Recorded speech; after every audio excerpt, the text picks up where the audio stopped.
Good evening. Welcome to our inaugural event, the Social Enterprise Forum. The forum is co-sponsored by B Local Mid-Atlantic and the Department of Business Management at Washington College. My name is Katty Putnam Rankin, and I am an associate professor in the Department of Business Management at Washington College. My research focuses on social enterprises and B Corps, so I'm especially enthusiastic about our topic tonight. I am pleased to welcome you to our sessions. Our first session will introduce you to the concept of social enterprises. Next, we will host an esteemed panel of executives to discuss how social enterprises create social, environmental, and economic impact. Our second panel will feature mid-career professionals who have a wealth of experience, and we'll talk about internships and job opportunities in social enterprise. Finally, our evening concludes with closing remarks on the social enterprise movement and some ideas for how you can get involved. Now, I'd like to offer some introductory remarks.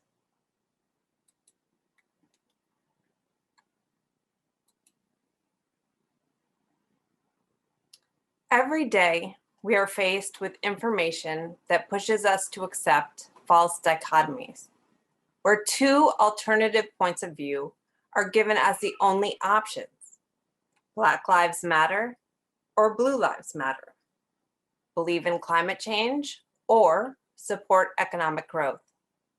For COVID, save lives or save livelihoods.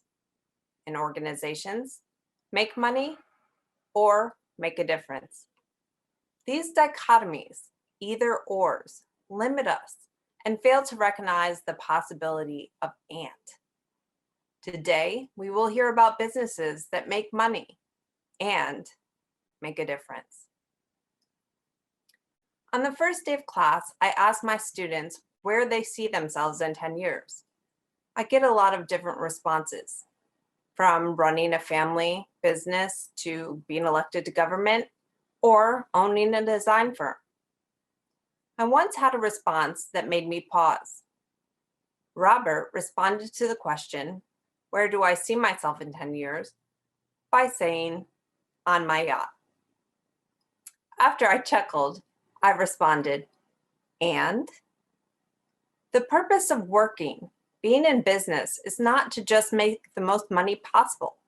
It's to make money and to create value for diverse stakeholders, which can lead to sustainable gains, including profit.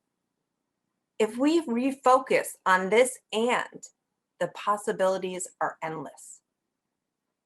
Tonight, we're going to learn about organizations that impact our communities by promoting environmental sustainability, diversity, equity, and inclusion, healthy communities.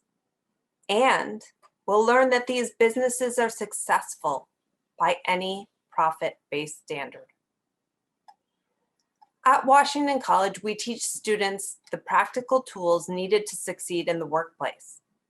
And our students learn the importance of ethics and social responsibility in business and organizations.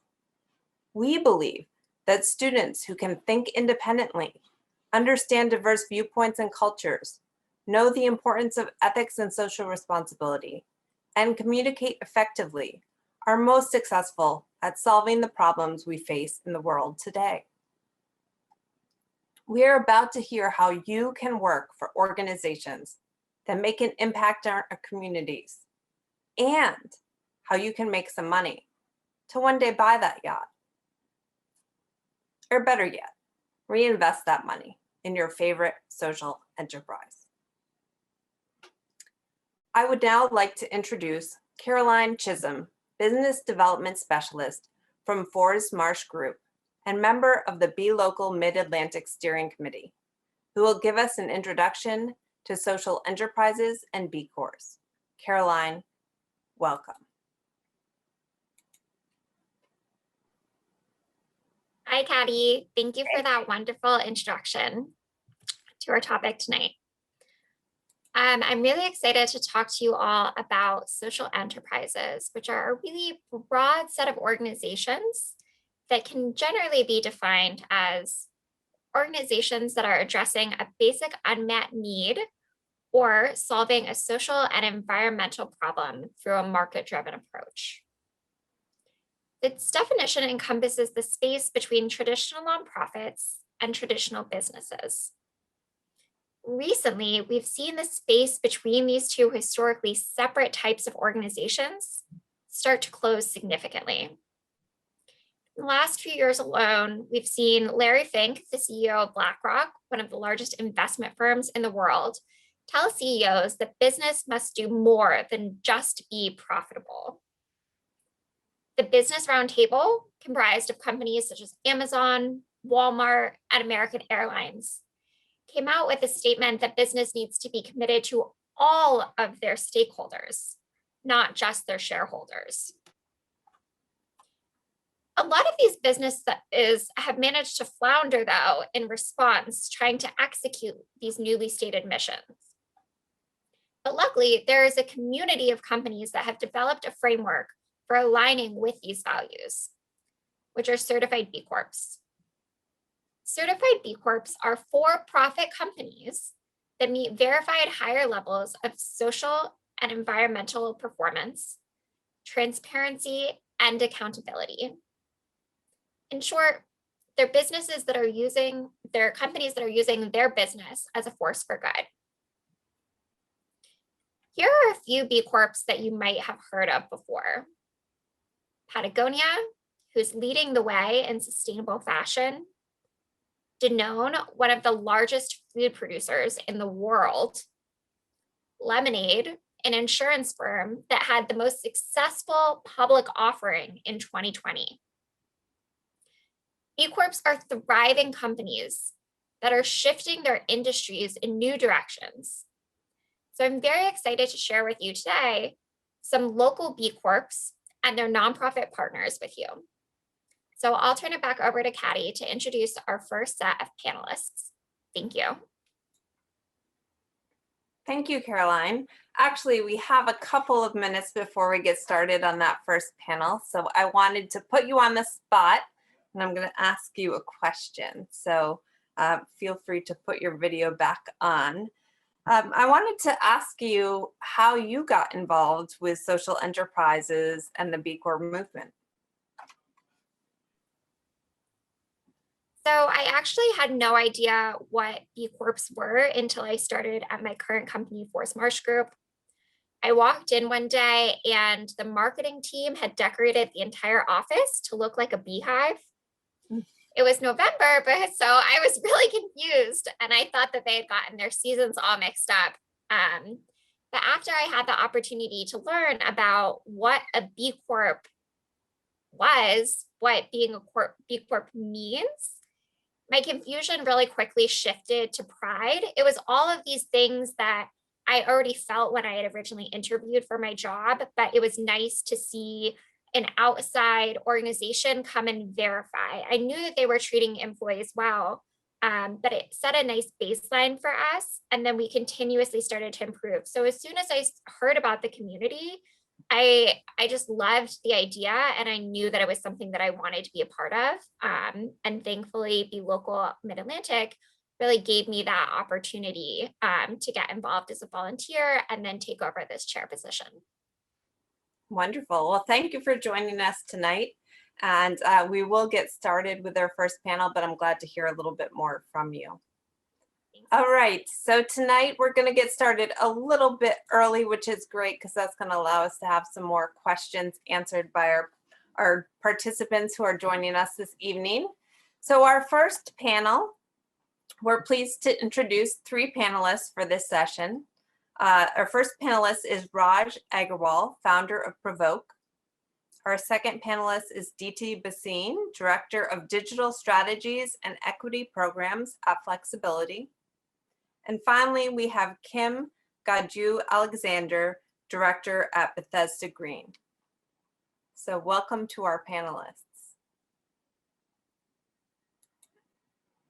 All right, and for some reason, I'm not seeing everyone, but there we go.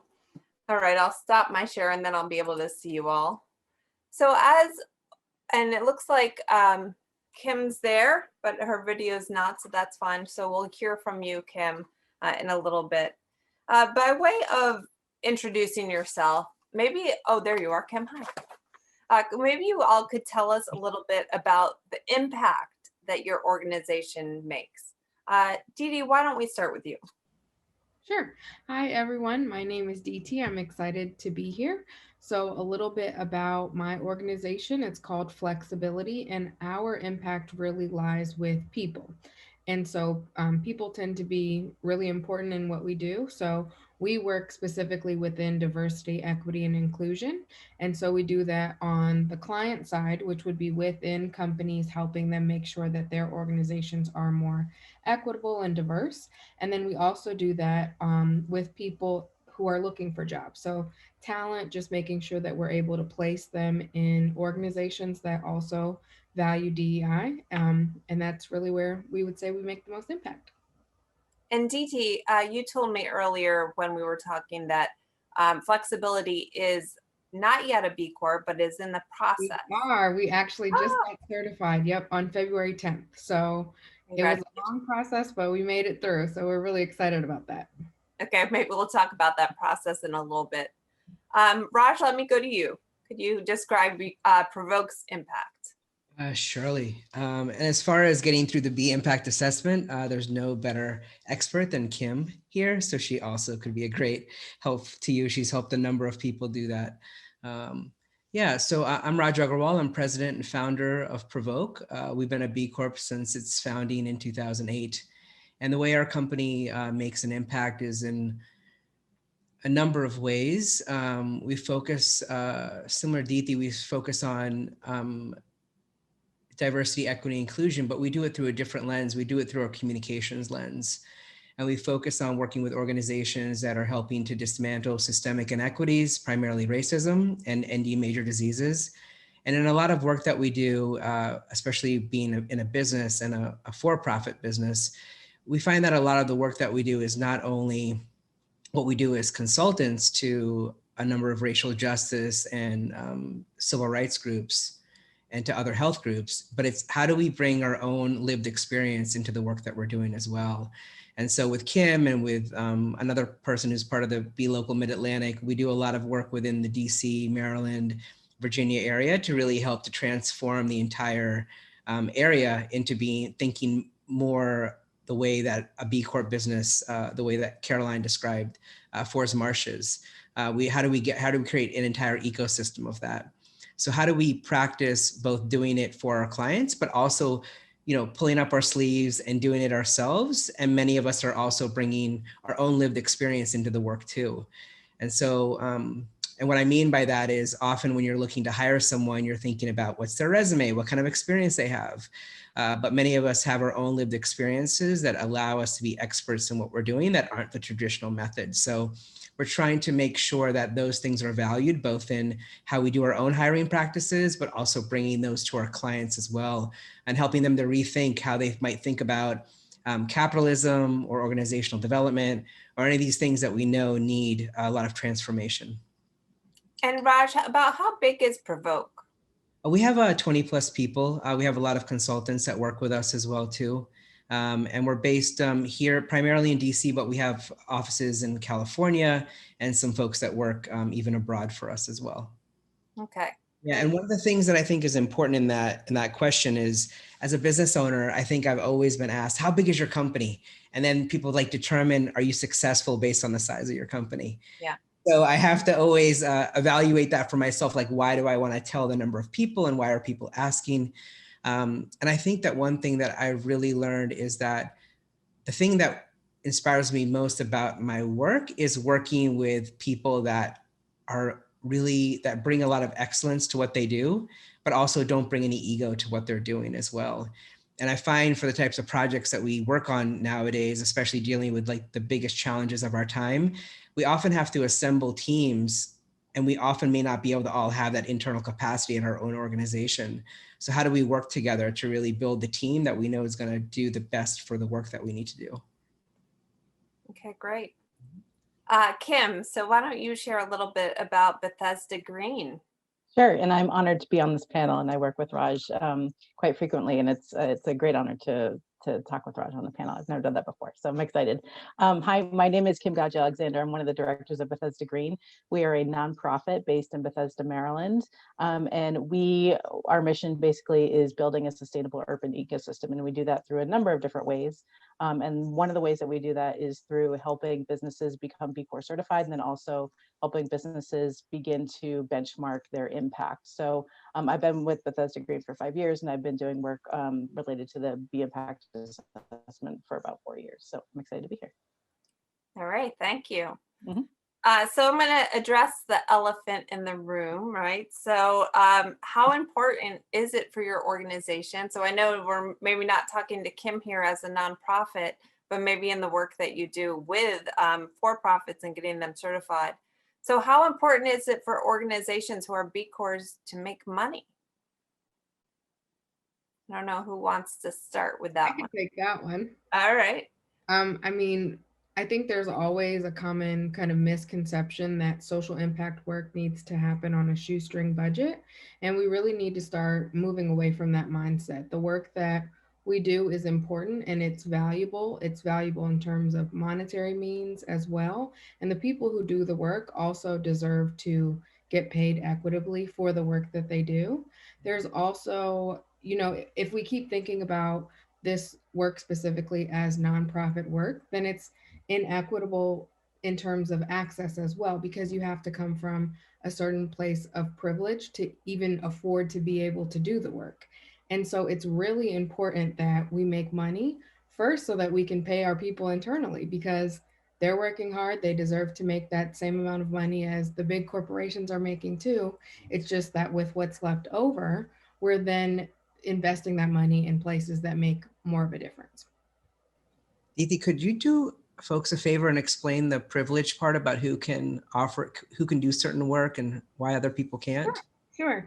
So what that means, as I interpret it, is that in order to work at a nonprofit that's going to pay you, say, $30,000, you have to have another way to kind of subsidize your income. So that means you might have family members who are able to support you. That could be literally with money, giving you money. It could be with providing you, a place to live. It could be paying your car note. It could be in a lot of different ways, but not everyone has that type of a support system that's able to provide support monetarily. And so it is, a privilege to be able to do the work if you're not getting paid for it necessarily. So and Raj, please feel free to add on to that in any way.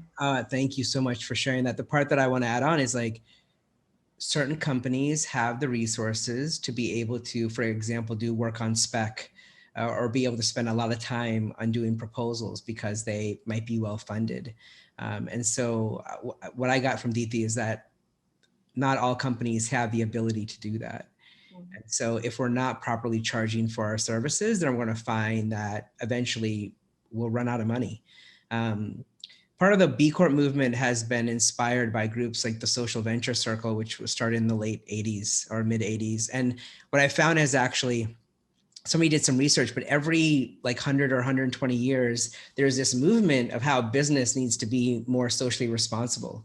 But this latest movement started in the 80s here with this group called the Social Venture Circle. And their mantra is, no profit, no mission, no margin, no mission. There has to be something, or, you're not going to be able to eat and your people need to go somewhere else to take care of themselves. But I think it's also within that, it's also I think that I think with what Diti said, it doesn't have to be exorbitant, however you define that. It just has to be enough to maintain sustainability and high quality of life. Yeah, I actually was listening to a podcast, or maybe it was just on NPR yesterday, about the Disney Corporation, right? And the issue of the exorbitant executive pay and compensation and that's going on. So you want to be paid, but you also don't want to create these inequities in your structure. So I get that. Kim, did you have anything to add, or do you want to move to the next one? No, I'll just I'll echo what Raj says. So I work with mostly small to medium-sized businesses, And having funding to do that type of work that needs to be done is important. And a lot of businesses, unfortunately, don't necessarily have or allocate the funds to do that DEI work, which is incredibly important. So I think it's important for businesses, especially when they're starting with the assessment, they might not think about it. But generally, after they start to complete the assessment, they have a much greater awareness of how important it is. All right, well, let me stick with you for a minute. So tell me a little bit about your work with working on B Corps or corporations becoming B Corps, I guess. And why is it important for a company to become a B Corp? I'm sorry, could you repeat the question? My internet went out. Sure. I'm just wondering, why is it important for organizations to become B Corps? Oh, so with the businesses that I work with, a number of businesses find the B Corp assessment just because they're naturally drawn to it. They're interested in having impact in the world and being a socially and environmentally responsible business. But a number of the businesses that I work with may not have started out that way. And one of the biggest drivers that I've seen is the interest to attract talent. So most of the businesses that I've heard from, they are interested in what millennials and what the next generation of workers are interested in. So I've had a number of businesses come tell me they want to attract the best talent out there, and if the folks who want to work for them want their business to be more socially and environmentally responsible, they want to do that process. So mostly businesses that I've worked with have been attracting talent, either through, I've heard many business owners say, my intern told me about B Corp certification. And some business owners are actually doing a lot of things that are socially and environmentally responsible, just not telling anybody. And this is just a platform for them to be able to demonstrate the good that they're actually doing in their communities. Yeah. So our students can be the ones pressuring these organizations someday, right? So Raj or DT, do you want to add to that? Why is it important to become a B Corp? Maybe from your own experience? Sure. So for us, Flexibility is a startup in that we just became a company in August of 2019. And from that point on, we knew it was really important for us to have kind of an official way, you can say, to say that we care about these certain things. And with the certification process, there's a pretty in-depth verification process within that. And so sometimes with certifications, you can just pay the money and you're going to get the certification. And so you lose a lot of the integrity. And so with us, it was really important that we had a certification that also had a very high integrity within their whole process of getting it. So that was for us. We wanted to kind of be legit and say, we're doing this, we mean it, and have somebody kind of hold us accountable. All right, Raj? I love hearing that, because like I said, we've been a B Corp for a long time, almost 13 years. And that was the exact reason why we wanted to do it too. And I wonder how many other people are on that same path. When I started my company a long time ago, more than I care to say at this point, I did it because I knew I wanted to help transform the world. And I really didn't know that you could actually do that. And in 2003, when I came across this other group and learned this whole language of social enterprise, I was like, oh, there are other business owners that are as crazy as I am, that actually are doing this not just for profit, but because this is their contribution to the world. And so we also wanted the same way to have some sort of accountability. I think the other part of it is, I find that it's a way, any sort of measurement tool, especially to this level of rigor, which is, it's a really intense process. Getting through it is not any small feat. And I work with B Lab a lot, and we're actually thinking about how we can even transform it even more towards diversity, equity, and inclusion, climate justice, other issues of our time, and how this can be a measure for that. But I find that it's a conversation with my team about what do we really mean when we're talking about sustainability. And it has a level of definition that allows for conversation about, well, when you're talking about this, this is what I mean, and this is how we're being evaluated, versus these concepts are still, we still don't know if we're always talking about the same thing. So this is a way to make sure that we're all on the same page. Yeah, thank you for that. You know, you just brought up there's lots of different issues, right?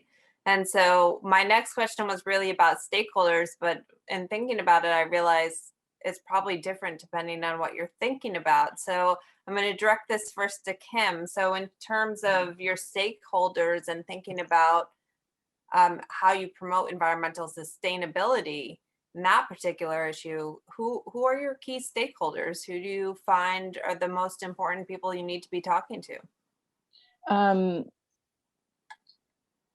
So for businesses, stakeholder. So I just want to make sure I understand the question. So for businesses, the stakeholders within the businesses doing environmental work. I was thinking more like from Bethesda Green standpoint, like Okay. Who are you working with? Who, in terms of environmental sustainability, who are your, I guess, key people that you work with? Okay, group? sure. So Bethesda Green, we do a number of different things. So part of my job, in addition to doing all of the work that I do with businesses and helping them become B Corp certified, is I'm also the director of the Be Green Living program. And within the Be Green Living program, we do a number of environmental projects. And we do that with local homeowners associations, multifamily properties. We also work on some policy related to, like, Montgomery County just released a draft climate action plan. So we've been really involved in that. So the stakeholders for Bethesda Green specifically are, we work with local business owners to let them know that there's a new draft climate action plan that was just released from the county and how it might affect them. We also educate residents on topics of sustainability and what might interest them. There's a lot happening in the county around composting. There's a lot happening. So the residents are very interested in sustainability topics in general. There's a lot happening around electric vehicles, and the county is also very interested in electric vehicles. So in terms of stakeholders, we work with a number of different groups.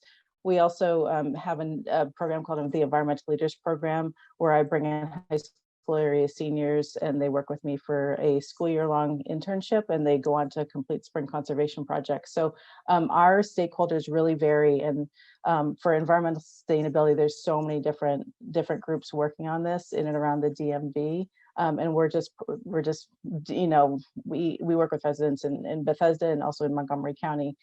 For our B Corp related initiatives, we work across the DMV. We're working in Baltimore and supporting Baltimore area businesses. We're working with Raj in DC, and we're currently actually looking for a Northern Virginia partner. So that's a little bit about our stakeholders that are for Bethesda. We also have the other side of our organization.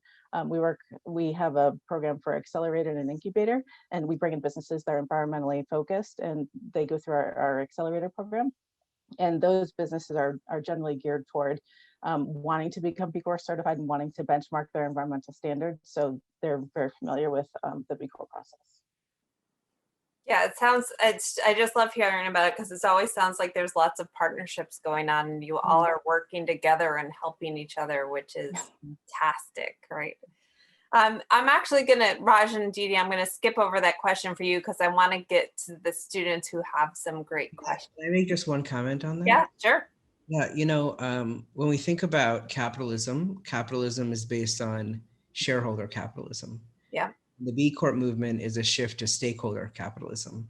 And so I really love how Kim went so deep into all of those people that her organization is influencing. And I wouldn't be surprised if Diti and myself too, like, it's really considering who all these people are versus just focusing on these one folks that own some form of capital or, like, you know, financial capital in your organization. It's all the people that you influence.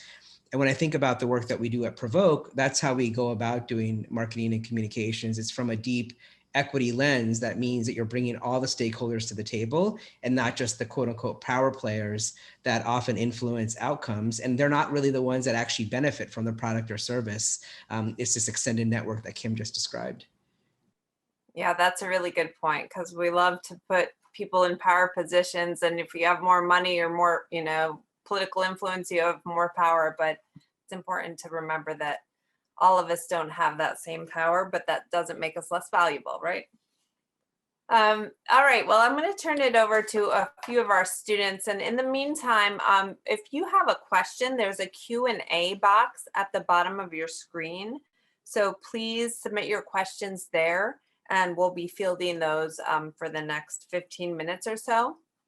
But to get us started, I have a student, Ayana Young from Washington College, and she has a question for us. So Ayana, if you could turn on your screen and unmute yourself and ask your question.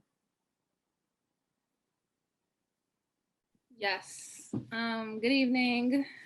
As I was just introduced, my name is Ayana Young. I am a junior double major at Washington College studying business management and political science with a minor in Spanish. And I asked this question because it's very relevant to my background. I am from the Washington area.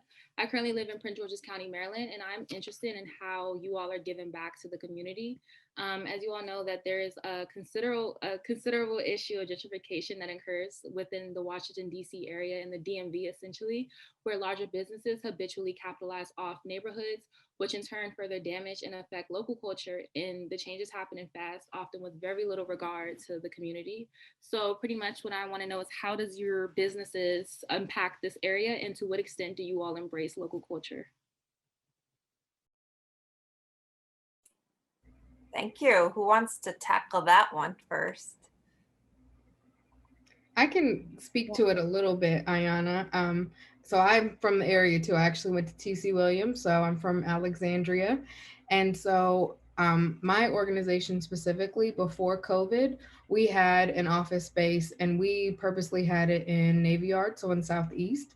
And so the reason why we chose that was so that the money we're spending is going back into that community. So even in terms of the places I went to lunch and like coffee and those types of things, like we're stimulating that local economy a little bit. And then for me personally, I give back however I can in terms of peer mentoring. Even this, like this is something that's unpaid, you know, so we're giving back our time, and those resources are also valuable too. Like I said, we're a startup, so we haven't been able to refund those resources like we have really wanted to, but it is something that is a priority to us and always top of mind. And trust me, I am the loudest person in my organization, and I make sure that they know, you know, like, are you really from DC? Like, I'm from DC for real. What are we doing? So for me, it's really important, and I'm glad you raised that question. All right, thank you. I'll go to the next student, Sarah Kelly. If you could come. Of course, I have something to add. Oh, go ahead, Raj. You want me to? You know, Kim, all of her work is local, and that's what she's doing, is she's influencing local. I'm a co-founder of Think Local First DC, which is an organization started by the owners of Ben's Chili Bowl, Busboys and Poets, and a number of other local iconic businesses. And we use our positional power to be at the table to help influence economic development. And so I think that that's the key, is not only are we doing what we're doing through our businesses, but how do we advocate for these principles when we're in places where we have a voice? And if we don't have a voice, how do we make sure that we do have a voice at these places? So yeah, I think it's both what the business is doing, and then as Deeti says, what you're doing once you're in that position to be able to advocate for what you know to be right, especially for things around gentrification, when you have a city where the average wealth of a Black family in DC is $8,000 and the average wealth of a white family is about $140,000. We got lots of issues to address.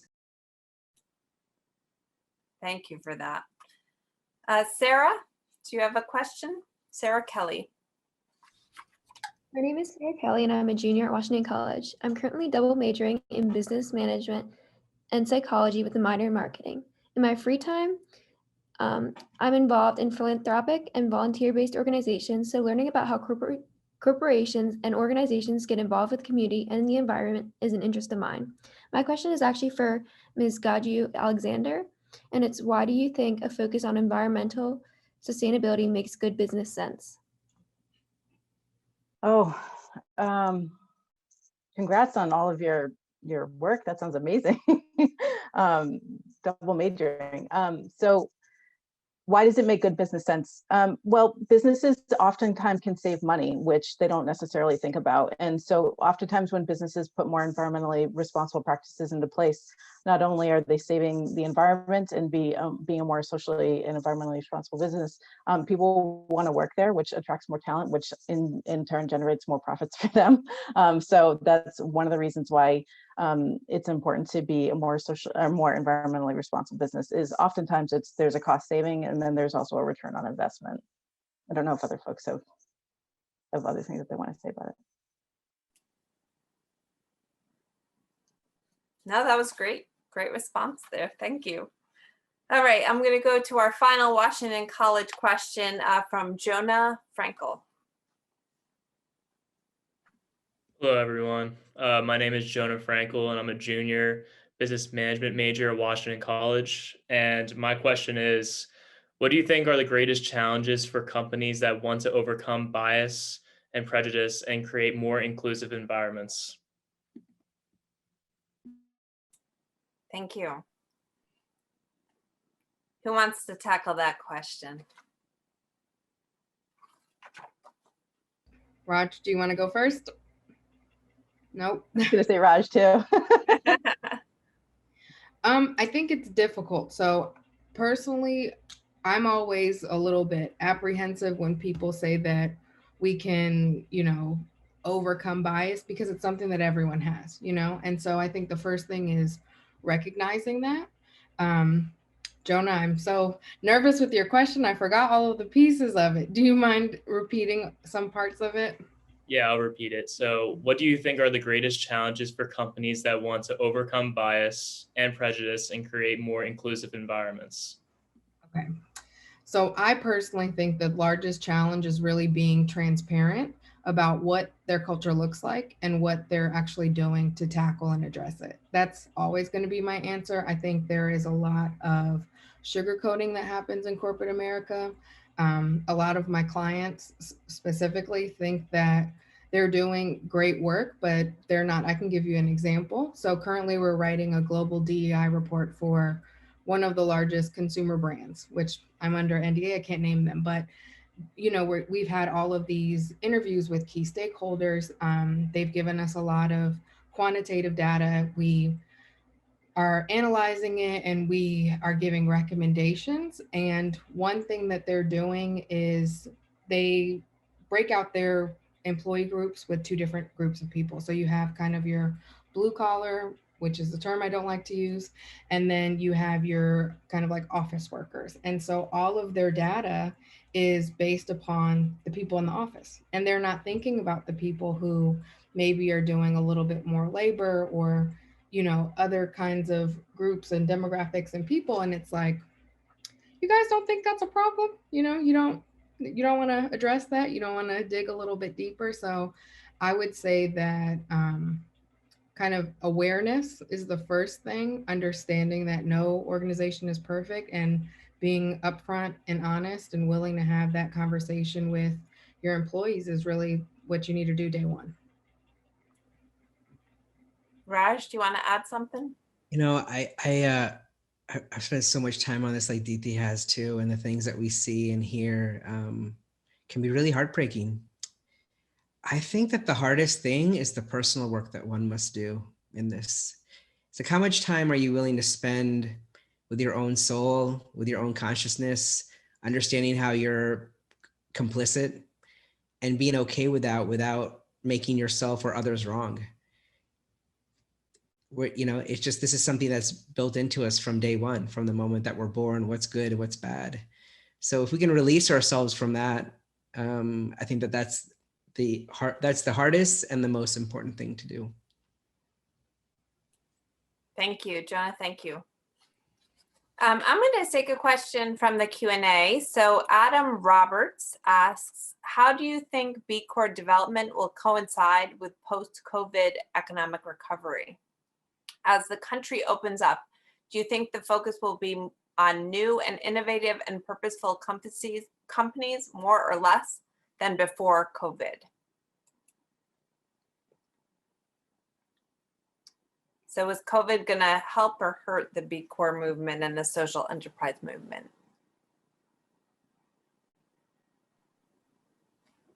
I want to thank Adam for that question. Adam's the executive director of Bethesda Green, so thank you, Adam. It's great to have you on. I personally think yes. Most of the businesses that I've worked with, they have made it through COVID, and their business models are proving to be stronger than they were before COVID. They've learned a lot of lessons, and I think that there's still a really strong desire for businesses to be more environmentally and socially responsible, especially everything that happened last summer. So I absolutely think that businesses are going to be even more interested in becoming B Corp certified. Do we have any other insights from the panel? I can say as a representative from a organization that was going through the process that there is definitely a lot more interest after last year, which is what held up the line for a long time. So more and more people are becoming aware of the certification of the community, and more people are deciding, this is something I want to do. So I definitely think that it's going to grow post-COVID. I think, depending on the business, not every business has a model that can kind of sustain an environment in a non-physical world right now, but I definitely think that it's here to stay, and we're doing what we can to support other B Corps too. That's another piece of the community that I do like, is that we try to kind of, when we select vendors, we like to choose vendors that have similar core values to us as well. So we're able to support in that way. Awesome. All right, well, I'll just do one last quick. Raj, did you have something? I think that this is a question about what people have really, dare I say, learned from this experience. And so we know that low wage workers, we know all these folks who's carrying the brunt of this situation that we're in. And we know that capitalism has perpetuated these inequities. And back to that other question, we know that, big businesses have, come into communities with disregard for those communities. So the question is, has there been enough of an understanding that people are willing to change their practices? And I think it's more of a question of what every single quote unquote consumer is willing to choose. And so I think the question isn't, the question is how can we create, for me, it's how do you create a direct narrative for people that don't know that these issues aren't there? Like, I don't know who doesn't know at this point in time, but directly related to the choices that have been made so that we can make better choices going forward. And when this happens again, because I'm sure it will, that we can have a different outcome and we won't have as much loss as we've had. Yeah, that's really, really important too. And I think that's a good note actually to end on. So I wanted to thank all of you for joining this panel, and feel free to stick around, but we're gonna kind of transition to our next panel of people. So thank you so much for being here tonight. Thanks, Katty. Thanks to everybody who attended. Everybody, thank you, Kim and Diti. All right. That was so great. I loved it. So hopefully you all got a lot out of it too. But now we're going to talk a little bit more about sort of our mid-career professionals, and we're going to hear from our second panel on internships and job opportunities in social enterprise. And on our second panel, we have Kayla Bryant, a consultant at Forest Marsh Group, Brett Caples, a digital analyst at 3Spot, Zach Schmel, a digital strategist at Council Fire, and Carlos Cruz, a marketing account executive at Forest Marsh Group. So welcome all. Stop my share so I can see you. Hi guys. So I'm glad to have you guys here on the panel, and to get started again, to introduce yourself a little bit. So tell us how you got involved in social enterprises in the first place. So Carlos, I'm just going to go down my screen. So I've got Carlos, Kayla, Brett, and Zach. So let's go in that order. Absolutely. And let me just say, I'm happy to be here. So hello, everyone. I'm Carlos Cruz, Marketing Account Executive at Forest Marsh Group, or FMG for short. I've been working in the integrated marketing communication field for over 5 years, and I've worked with businesses, nonprofits, government agencies in my short time, and I've produced work for the US Army, National Guard, the CDC, Elephant Insurance, and the US Special Olympics. And I'm currently working with the Centers for Medicare and Medicaid Services to detect and combat fraud, waste, and abuse in America's Medicare and Medicaid programs. And so I got started in the world of social enterprises actually by accident. I was looking for new opportunities and I found Forest Marsh Group through LinkedIn. After researching this company, I'm like, all right, let's see what they're all about. Submitted my resume, long story short, I got the job. And I've been working with them for almost 3 years now and very impressed with what I see. All right, thank you. Sorry, I couldn't find my mute button. I was so intrigued. All right, Kayla.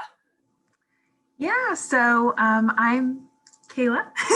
I also work at Forest Marsh Group, or FMG for short. And I also really didn't know a ton about the social enterprise or B Corp movement. I did grow up in the Bay Area in California. So I grew up around a lot of like activism and local organizing and creative placemaking. So I knew that was something I was always interested in, but didn't necessarily know where I could find a career in that, especially not that one that would pay me a decent wage. So I, went to college, got a degree in transcultural studies.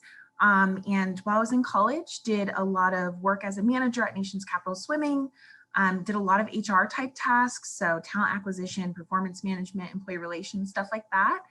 And then when it came time for me to look for an organization that I thought, I wanted to work at and what kind of career I was looking for, I became a recruiter at FMG and, stayed for a long time. Been here for 2 years now, but really what kind of drew me to FMG at the time is I didn't really know what a B Corp was. I did a little bit of research and I found Patagonia and Ben & Jerry's and other like B Corps that did a lot of work in the mass incarceration space, environmental justice, things like that. And so as soon as I sort of saw that there was some sort of alignment with FMG and organizations like that, I was like, I have to work here. So I did, and loving it ever since. All right, thank you, our FMG representatives. All right, Brett, tell us a little bit about how you got started and you're at 3 Spot. Yeah, so hey all, I'm Brett. I'm an analyst at a group called 3 Spot, and I'll get to what we do in a little bit, but in college, I went to University of Maryland, was a marketing major, and the kind of business school at Maryland has these specialized fellowship groups. And we had a social impact fellowship group. And as a kind of junior in college, I was like, I like helping people. Like, yeah, cool, totally, sure, whatever.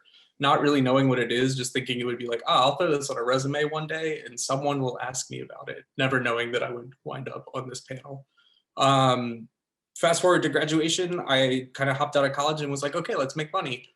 And I kind of parked the social impact thing for a little bit, started working at a creative agency, which is like a marketing agency with just a more pretentious name. And we worked with clients like Sam Adams and Volkswagen and just a lot of different places to kind of produce content and marketing materials and just kind of overall digital strategy stuff. And it was great. I was on the Sam Adams account and I was 21, which like, if you ever want to get in the head of a 21-year-old dude, you just let them work for a beer brand. It was great. I was like, this is the life. This is awesome. And then the 2016 election hit like a brick. That was the year I graduated. And it kind of went from, yes, I'm tweeting about beer. This is awesome, to I'm tweeting about beer. Are you serious? So I quit my job with them and started volunteering and setting up some. I have background in the music community in DC, so I work with some friends to book benefit shows in the area. But then I ran out of money, as you're wont to do. Kind of bounce around a couple different jobs in the DMV. Couple different startups. I worked with Ann Pizza for a while. I moved to New York to work at Birchbox, and it just kind of, nothing ever clicked. And I had this opportunity to kind of come back to DC and take a job at 3 Spot. And we're a kind of somewhere between a design agency and a marketing agency. We kind of hang out in the middle, focusing mainly on digital communications and strategy and branding. So right now, just working with nonprofit and government clients to kind of make the impact kind of happen where we can. And, you know, it finally feels like that piece has kind of come back into play. And it's kind of, now I get why I did the fellowship in the first place. All right, see, it can happen, right? You can do something and then later on, it doesn't have to happen right away. All right, Zach, why don't you share a little bit about how you got involved in social enterprise? Yeah, absolutely. Hey guys, what's up? I'm Zach. I'm creative director at Council Fire. So I actually have a little bit of a different background and a different story for how I kind of came into the social enterprise B Corp game. I actually grew up immersed in this whole B Corp social enterprise world back when it was not even really cool to be a B Corp or a social enterprise. It was kind of in the beginning stages where people didn't really understand what that meant exactly and just assumed environmental nonprofit, essentially. But growing up around that, you know, being a young kid, I really never cared all that much about it. I kind of knew what it was, and I just assumed that was the world of entrepreneurship and business as a whole, because that's what I was exposed to. So when I went to college down at Wilmington, I was actually focused on film and marketing, and that was really my main focus throughout college and in the beginning stages of my career. Moved up to DC, worked for another pretentious creative agency where we were doing a lot of sort of big government client type projects. We were mainly a web dev shop, so we would do a lot of transferring over, you know, tons of data, tons of web pages from, you know, previous Windows 1995 sites that are hosted on platforms that are not secure, and we would update them and then provide them with their, you know, greater security, and we would charge astronomical prices to do such, and we had high turnover, and it was just not really a place that I wanted to be. And that's sort of when I was cut loose and I started doing some freelance type work, which I had been doing throughout college and before I sort of jumped into my main career, and was doing that for a little while. And then just decided I wanted to do something that was a little bit more meaningful on a daily basis. And I still kind of got to use my creative chops and work for some of the clients that I was actually interested in. And that's how I found myself with Council Fire, and going well so far. You guys all seem so happy. It's like, so that sort of segues me into my next question. Or say, so it seems like most of you have had experience working in other types of corporate jobs. Not all of you, but some of you. So tell me, how is working at a B Corp different? What is it like, and why is it different? And we don't have to go in the same order. So if someone wants to jump in, go ahead. Brett, I'll call you out. Come on, guys. I get that we're all doing the kind of, you know, let's be polite thing, but, you know, I'll take the bullet for us here. No, I mean, there are a lot of things that are different. Some things are similar in ways you wouldn't necessarily expect, but I think the kind of biggest thing for me, at least, is the approach to the way you treat your coworkers. Obviously, I could go on about benefits and kind of, it's, you know, we come into work every day and we kind of, you know, that you have some kind of core relationship to your coworkers of like, oh, we kind of share the same values, or we care about the same things, or, you know, we're all motivated by the end product more than just sit down and do my task. But I think it's more so like working at a socially conscious organization, it feels more so like your coworkers see you as more of a kind of complete person rather than just a vehicle for production, right? Like, it's not like, oh, let me throw this to Brett, he'll spend 2 days on it and then we'll ship it and that's it. I won't talk to him about how it went. We won't incorporate, you know, in the broader process. Or for me, like working with designers, which is something I've had to do kind of consistently in every role, it's more like, okay, I have the space and agency to be like, oh, this is an environmental client. I know Megan is really invested in environmental, you know, and sustainability based organizations. Let me spend some time with her to get her perspective and bring that into the fold, just to kind of make this a more collaborative process. And that kind of trickles down from our leadership as a whole. You know, we're expected to kind of not only like bring our kind of whole selves to the table, but to advocate for ourselves and each other. And if that means questioning leadership, that means questioning leadership. Please don't ask our president about me saying that. But it's just kind of that giving you that space to kind of, you know, be just yourself and kind of focus on the end goal and not just kind of completing work. Awesome. Kayla, I saw you nodding a lot. Did that resonate with you?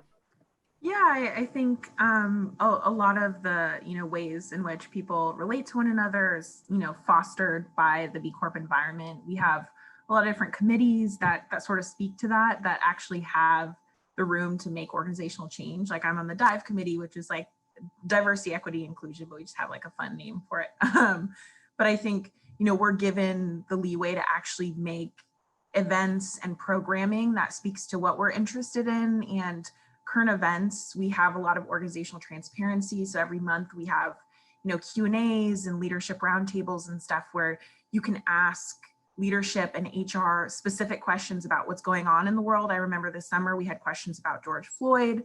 We have a lot of questions about like, why do, can we have benefits for, transition surgery, for trans folks, like lots of questions that are very direct and speak to what a lot of people within the organization care about, right?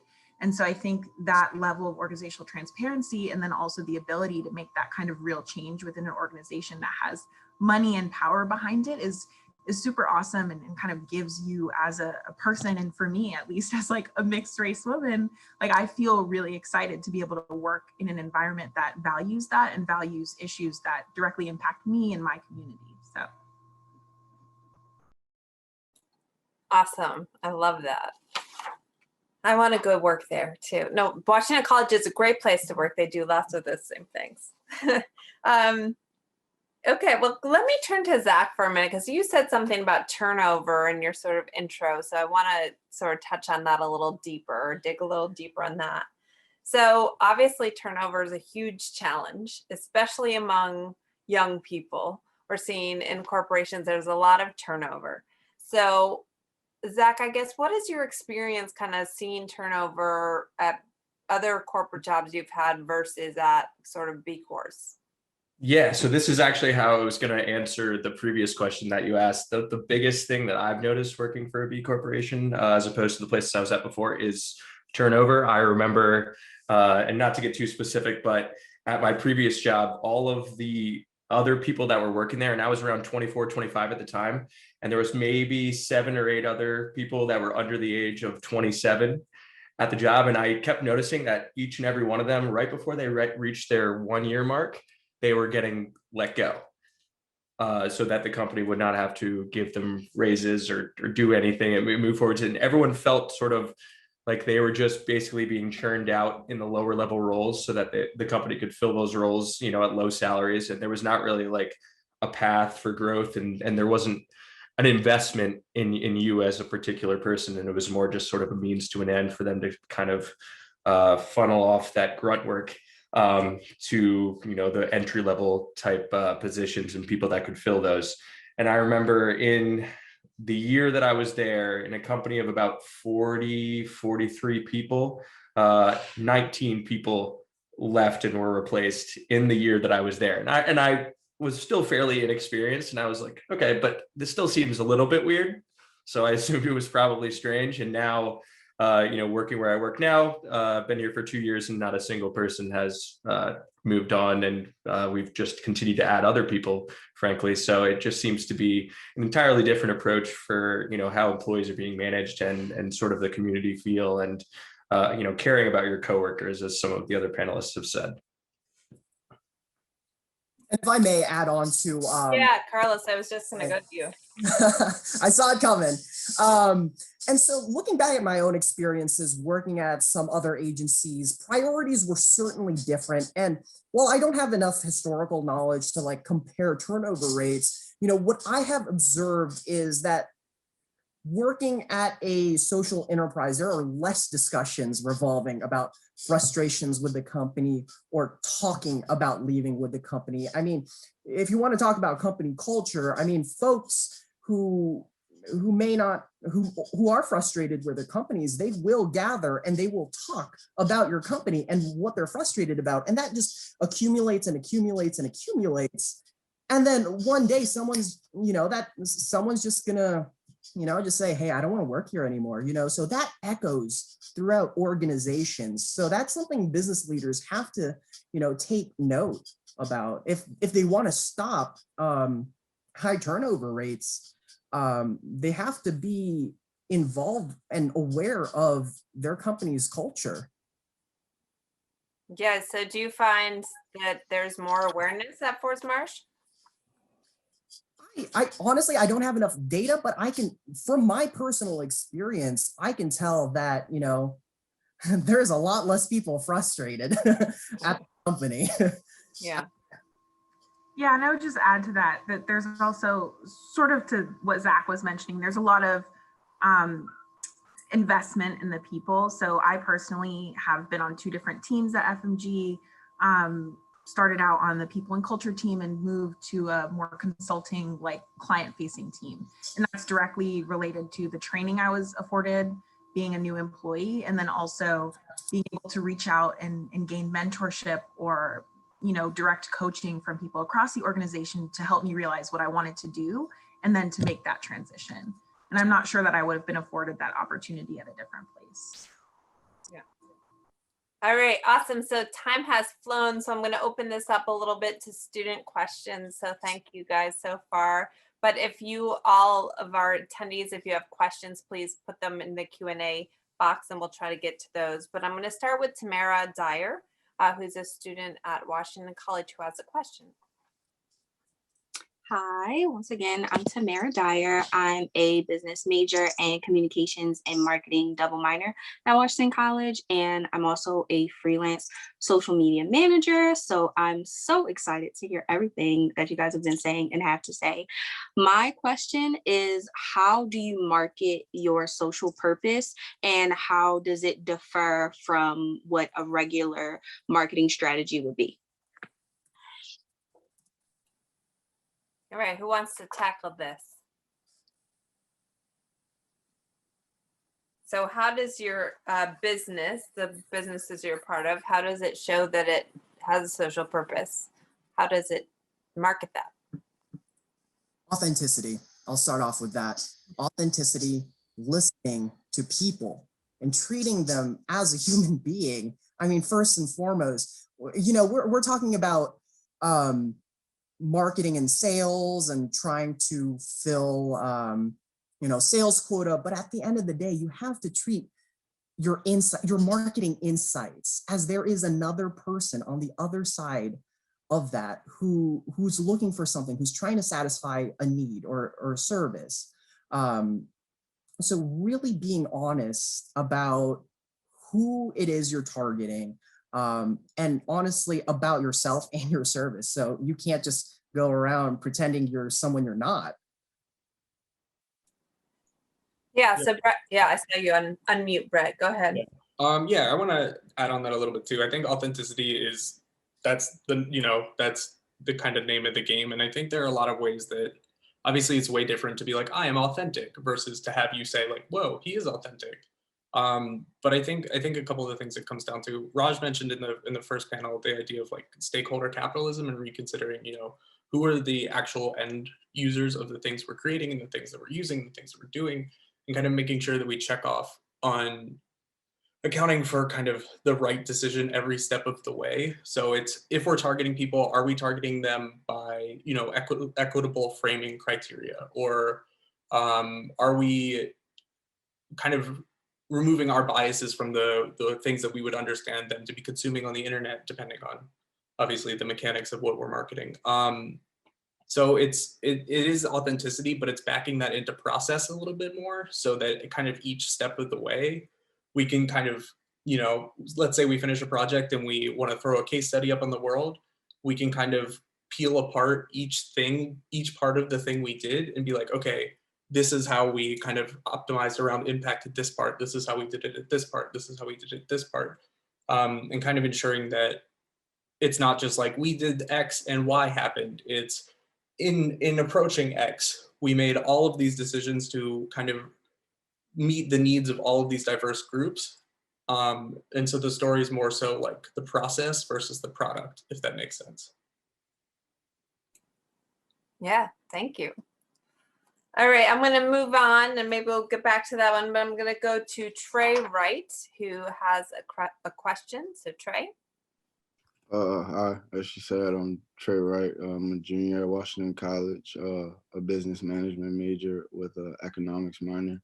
And as all of you spoke to, like your different routes or ways that you got involved with big corporations. But my question to you all would be, what advice would you have for a young professional that's trying to get involved with big corporations in the future? So how do we get involved?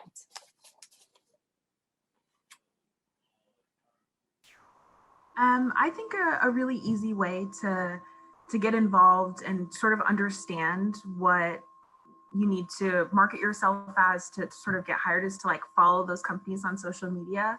So, being, started out in recruiting, I think one of the easiest ways to like understand if your values like really align with the organization you're trying to get a job or an internship at is you look at their LinkedIn, you look at their Twitter, you look at their social media, you see what kind of stuff they're reposting, what kind of issues they're elevating, and better understand if that matches what you're looking for.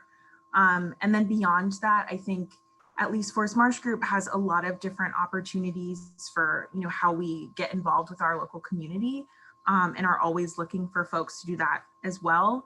And then also I think because we're a B Corp, we put more emphasis on skills than like specified degrees, unless we have a very specific research requirement for something. So making sure that you're being really aware of like what sort of skills are most necessary for how you want to be involved with the company. So if you're looking for more of a corporate role, changing the skills that you're putting in your resume and to align with that, but then also keeping those same like social opportunities that you're getting involved with and elevating that on your resume, right? Like I would love to see a resume with someone who talks about all the impact work they're doing, because then I would know, oh, hey, this person's going to align with Forest Marsh Group values.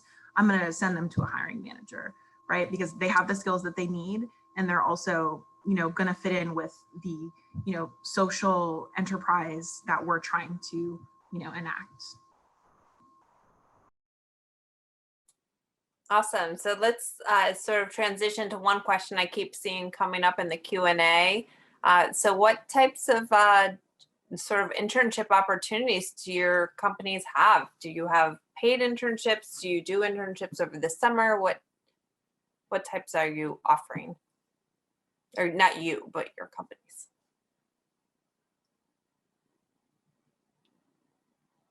So Kayla, I know you have an answer, so if you wanted to jump in.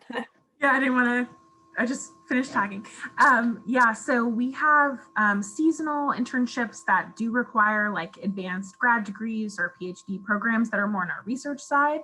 And those typically happen in the, school cycles, so fall, spring, summer. But then we also have internships where we work with organizations like Europe, which is a Year Up, not Europe, but it's an organization that, helps folks who are often like low income, who don't have access to resources that allow them to get education. It provides them 6 months of school and 6 months of internship, and we often convert those folks to full time. And then we also do a lot of outreach to local colleges and organizations to make sure that we're sort of being very aware. I know Caroline answered a question like that in the chat too. So be sure to check out her answer in the chat. You can see her email. She's graciously offered to offer advice over email. So yeah. And I'm not fully confident about our chat because I think we turned off the feature for the attendees. So, but I promise you that we have a resource page where I will be putting all of this information afterwards. So there will be a place you can go if you can't see that in the chat. Yeah. Great. Did anyone else have sort of some insight about their internship opportunities at their organization? Yeah, so we have sort of a less formal setup. We offer internships year round based on need. Anytime people feel like going ahead and applying for our internships. It's basically just, dependent upon what we have available and what we're looking for. Some of them are paid, some of them are for college credit. It depends on where you are in your career. So, and the best way to reach out to us is just to contact us through email and tell us a little bit about yourself, and hopefully we can set up a time to talk. And yeah, it's a fairly informal process, but it works for us. All right, awesome. All right, so I'm getting it at sort of a hardball question in the Q&A, but I think that it's important to answer it. And the question is, are you able to sustain yourselves well? So is money a personal issue? And I think this question is really asking, like, can you make money by working for a B Corp or a social enterprise? So not exactly how much money you're making, but how are you guys doing? I'll start off. I'm 26, so I could always be making more money. I'm just gonna write that down, and I will stand by that. But no, I mean, seriously, I think in general, pay is no different than I've encountered at any of my other organizations that I've worked at in the past. It definitely can. I'm alive, and I can have a balanced diet and kind of buy myself nice things a couple times a year. So I would say, like, obviously it's not like I'm a corporate lawyer who is, super well off and traveling around the world like 8 times a year. But I definitely feel that, given my lifestyle and kind of the organization I work for, I am very lucky to be in the place that I'm in. All right, does anyone else want to tackle that? Carlos? Yeah, absolutely. I am very, I would say I'm very lucky to be working with a social enterprise that provides me an income and other opportunities. And I know that's, sometimes that's not easy to come by in a social enterprise. And I think one thing you also want to think about while you're sustaining yourself in a social enterprise is your own well-being. Your happiness? Are you walking into your job every day with like that anxiety in your chest? And are you asking yourself, is it worth it? So you really have to ask yourself, not only about the money part, but your overall wellness, your mental wellness, your physical wellness. I've gotten to some points where, I just have to ask myself, is this all worth it? Not at FMG, but like in my old experiences. So something that should definitely also be taken into consideration as well. Yeah, I think a lot of people, when they think social, or students, when they think social enterprise, B Corp, kind of think, well, that's kind of like charity work, right? Like, I'm not going to get paid. It's, I'm going to take a pay cut. But I think that that's something that we need to dispel that myth, because these organizations are often very successful and can pay their employees. Not only that, they want to, right? They want to provide their employees with benefits that can help to sustain them in their life. Did anyone else have anything to add about that question? No? All right, well, I wanted to thank you guys. We've actually run out, we're right on time. This is good. I like keeping on time. So thank you guys so much. And if there's other questions, we'll pass them along to you and I know you're all willing to respond. So thank you for that. But we're going to transition now to our closing session. So thank you guys. So for our closing session, we're going to be joined by George Schmel II. So for this session, I just wanted to reiterate our thanks for this partnership. And this has just been so fortunate for me because this is what I love to do. So this program tonight was co-sponsored by B Local Mid-Atlantic and the Department of Business Management at Washington College.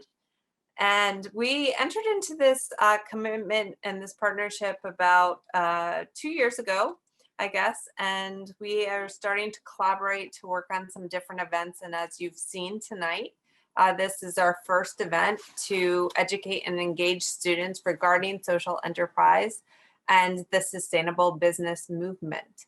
So I'd like to welcome George here tonight, and I just wanted George to share with you a little bit about Be Local Mid-Atlantic and the B Corps movement. Sure, thanks, Caddy. And what a great first social enterprise there. I'm super excited. You and I have talked about this concept for a while now, and tremendous panelists, great questions. I hope the students found it incredibly informative. And Be Local Mid-Atlantic is thrilled to be partnering with Washington College in this event and in future events. As you said, Be Local Mid-Atlantic is a collaboration of regional B Corps that are looking to help businesses use their power and their impact as a force for good. We are not just about certified B Corps. We are helping all interested businesses become more sustainable to help understand their environmental, economic, and social impact and take action to improve it. So we represent the 43 or so B Corps that operate in DC, Maryland, and Northern Virginia, as well as some 80 or 90 benefit corporations. And if you visit belocalma.com, so that's the letter B, localma.com, you can find out more about who we are, our events. We have a standing happy hour program that's incredibly informative. I think our next one is March 10th. And there's other great information on the website. So I would encourage your attendees to visit. Yeah, and I'll be posting that on our resource page too. So you mentioned, 43 B Corps in the Mid-Atlantic region. So that doesn't sound crazy big, but are you seeing this as growing, or is it staying kind of steady and the same?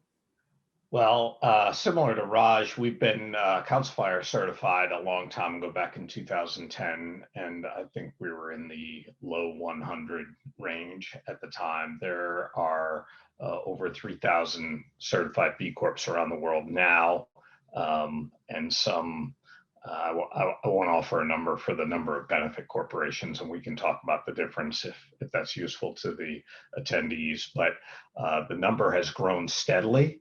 And now I think Diddy mentioned the backlog. There are several hundred in the queue that have to go through an incredibly rigorous standard to certify.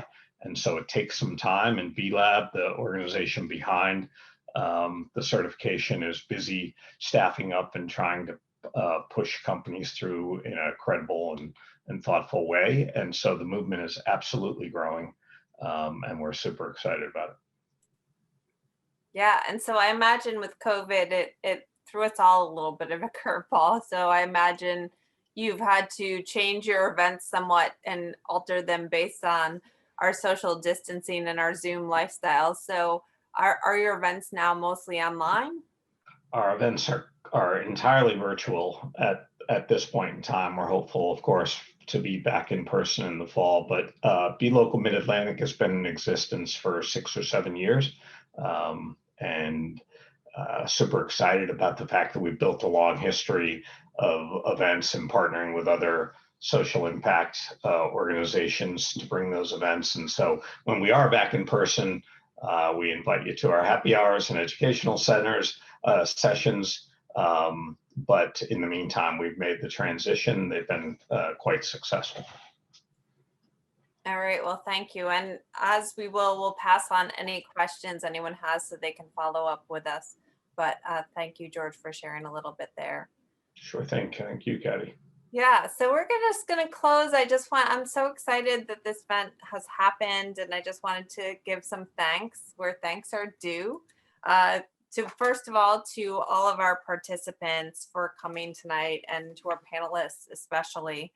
Raj Agarwal of Provoke, DT Basine of Flexibility, Kim Gaju Alexander of Bethesda Green, Kayla Bryant for Ford's Marsh Group, Brett Caples, 3 Spot, Zach Schmel of Council Fire, Carlos Cruz of Ford's Marsh Group, and George Schmel II of Council Fire. Thank you, and we truly appreciate your participation this evening, and we can't wait to do an event in person I'm sure we all are yearning for human contact, so we'll look forward to that. But thank you for doing this virtually. I'd also like to thank all of our students who are in attendance. We have students from Georgetown University, Johns Hopkins University, University of Maryland, and Washington College. And so thank you all for joining us, and please don't be a stranger. We'll let you know about future events, and hopefully you'll be able to join us for those as well. I would like to thank my team who helped put this event together. We had a really good time working together, I think, and I just want to thank everyone who made this run so smoothly tonight. And finally, I wanted to share with you our information page. So I saw in the chat lots of links were going back and forth, which is great, and I'll be collecting all of those from the chat and putting them on our resource page. But our resource page is up and available to you. So if you have a QR code reader, you can go ahead and scan it and it'll bring you right to our events page. But also I have listed it here in the link. I've also put both mine and Caroline's email address in case you have further questions for us. Please do not hesitate to reach out to us. So thank you all for a wonderful evening. We look forward to seeing you at future events, and be well in the meantime. Thank you.